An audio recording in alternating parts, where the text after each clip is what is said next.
Baik, Gabungan Persatuan Pengguna Malaysia FOMKA ada meminta kerajaan supaya menimbang pelanjutan tempoh moratorium 6 bulan yang diumumkan pada 25 Mac lepas sehingga Disember tahun ini ataupun hujung tahun ini. Ini kerana ada anggota masyarakat yang akan menghadapi kesukaran untuk kembali kepada kehidupan normal sebelum wabak COVID-19.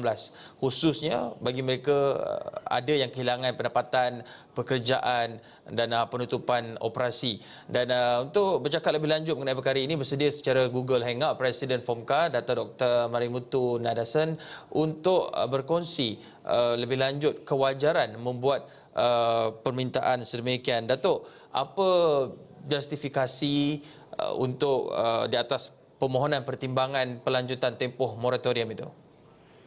Yang pertama kita kena faham iaitu MCO ataupun CMCO telah dilanjutkan hingga 9 Jun, iaitu 84 hari dan kemungkinan besar akan dilanjutkan juga. Jadi kita telah kehilangan 3 bulan di situ, April, Mei dan Jun, dan kita belum tentu lagi mereka-mereka yang kembali untuk ke kerja, mereka akan mempunyai pekerjaan atau tidak. Itu yang pertama.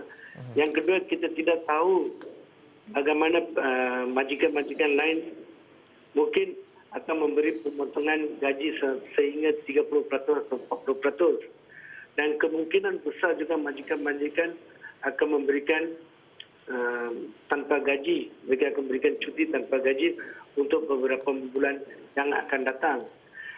Oleh kerana yang demikian, FOMKA harap agar tiada tekanan diberikan kepada para peminjam-peminjam ini sehingga ujung tahun, iaitu sehingga Disember 2020.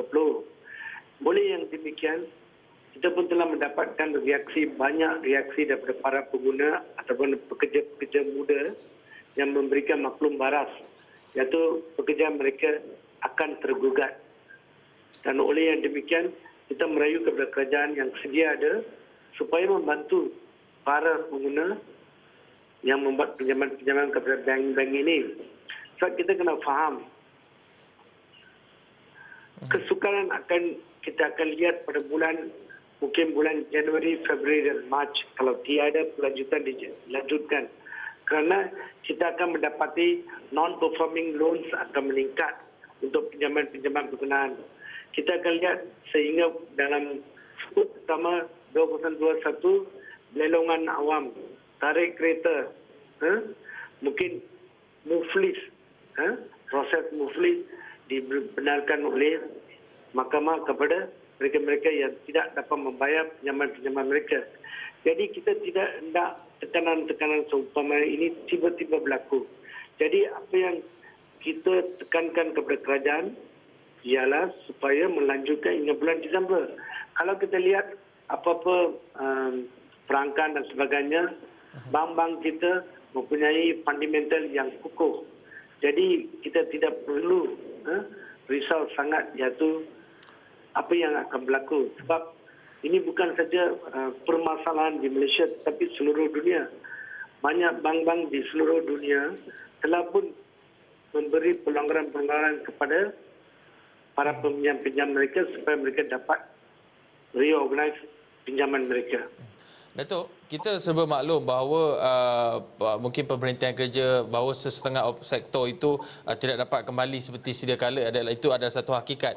Tetapi adakah bagaimana kita ingin mencari jalan tengah penyelesaian agar sebenarnya bank-bank, pihak perbankan, institusi perbankan yang memberikan pelepasan sepanjang tempoh moratorium ini juga dapat meneruskan operasi mereka. Maksudnya mereka juga ada pendapatan untuk menjana lebih banyak peluang-peluang ekonomi.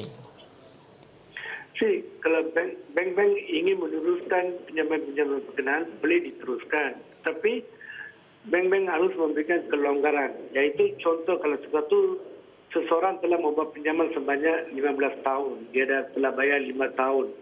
Mungkin dilanjutkan pinjaman dia ke 5 tahun atau 6 tahun kebelakangan.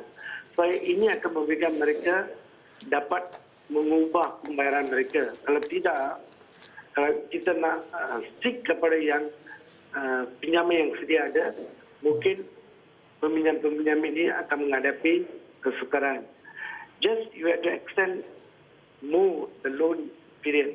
Kalau dulu 10 tahun, I extend lah 15 tahun atau 16 tahun atau 17 tahun supaya dia also try to pay sesuatu pinjaman atau pembayaran yang mereka harus membayar. Datuk, tadi sebentar tadi awal tadi Datuk ada sebutkan berkenaan dengan kita masyarakat ataupun pekerja akan mula merasai tekanan ekonomi. Kesannya adalah pada tahun hadapan, suku pertama tahun hadapan, Januari, Februari ataupun Mac. Apa yang menyebabkan Datuk membuat jangkaan sedemikian? Adakah tempoh 6 bulan moratorium itu tidak mencukupi untuk syarikat-syarikat memulakan kembali perniagaan, kerana kita lihat dalam tempoh PKPB ini sudah ada sektor-sektor yang dibenarkan kembali beroperasi? Kalau kita lihat perangkaan, CIDB telah memaklumkan 86.1% construction, sektor construction belum beroperasi lagi. Itu pertama. Kedua, kalau kita lihat the spending pattern ataupun mereka-mereka yang sanggup berbelanja telah berkurangan.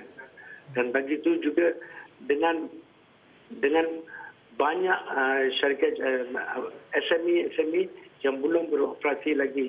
Dan ini semua akan memberi tekanan kepada mereka.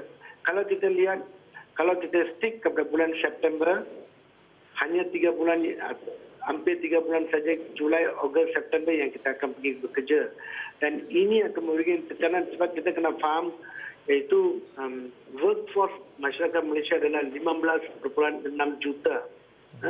Daripada 15.6 juta ini, hampir 4 juta, iaitu kaki tangan kerajaan 1.6, mereka-mereka yang pesara, dan juga mungkin GLC yang mampu membayar hanya hampir 4 juta.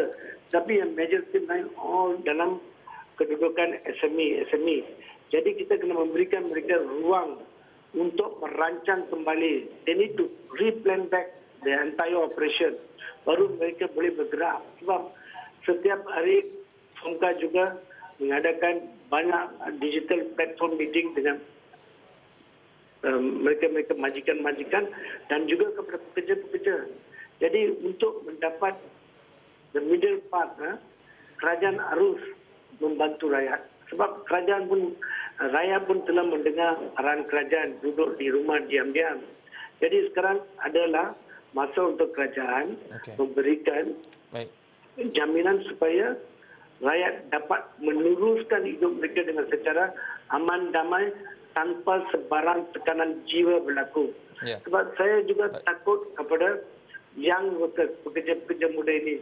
Kalau pekerja-pekerja muda yang baru kahwin, baru beli rumah, baru ada anak, mungkin kita akan lihat kalau tekanan kewangan melarut, maka kita akan lihat keluarga mereka akan jahanam.